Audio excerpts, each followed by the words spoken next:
people, what's up? Welcome back to ProRemote. I hope everyone's doing great, chilling, vibing, enjoying the remote scene.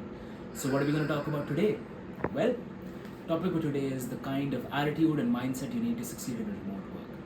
You see, when everyone thinks about remote work, they're like sitting on a beach, sipping pina coladas, Jack Daniels on the rocks as well, depending on what you like, and doing some work. That may be true, but let me tell you something.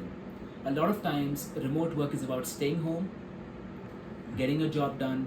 Maybe you have some personal issue that doesn't allow you to travel. Maybe everybody has some personal problems. Maybe you're a young parent, you gotta take care of your child. Maybe there's somebody sick in the family, you gotta take care of them.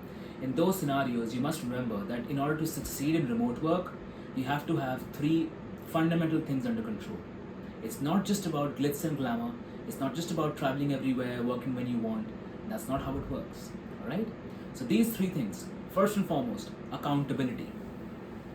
You see, when you work in an office, in a typical office environment, you are kind of accountable because you're sitting at your desk or your workspace.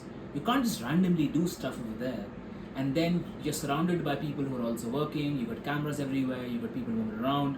So in an office atmosphere, there is some accountability that is enforced upon you by the atmosphere around you. But in a remote setting, there's no one to tell you, get up, get the job done. So if you are the kind of individual who's not accountable to himself or doesn't have self-accountability, remote work might not be your cup of tea. By the way, nothing wrong with that. A lot of times people perform well when there is external pressure on them, right? So until and unless you develop the skill of self-accountability, remote work will be a challenge for you. Secondly, discipline. You see, when somebody hires a remote worker, even the employer is apprehensive because they can't look at you, they can't micromanage you, they can't monitor you. But no company on earth can survive when the employees are not delivering the desired results. So you got your KPIs, you got your targets, depending on whether you're in sales or whether you're in marketing, whether you're in software development, everybody has a set of targets. You need to have the self-discipline inside you to make sure that you don't miss deadlines, you adhere to them, you hit your targets, and you are contributing valuable, tangible benefits to the company, right? A lot of times, people just give up and they say, it's remote work, who's gonna monitor me, nobody gives a shit.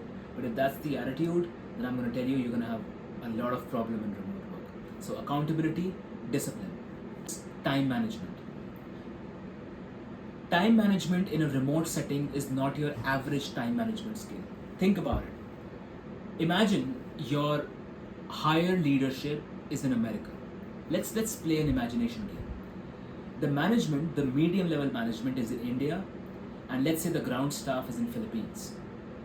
Now, if you are working from India, you have to coordinate between US time zone, which is 10 to 12 hours behind you, and Philippines time zone, for example, which is 3 to 3.5 hours ahead of you.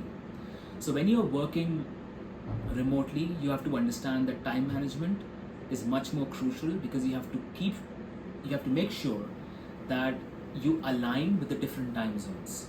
Use Time Doctor, use Toggle, use softwares as much as you can. So three things: be accountable, have discipline, and have exceptional time management skills. If you can nail these three down, you are a perfect remote worker. So I hope this helps. I hope everyone's doing great. I hope everyone will take this advice. Write down in the comment section if there's anything else you feel that one should know about remote work. We would be glad to seek your suggestions. We would love to hear from you guys, and all the best.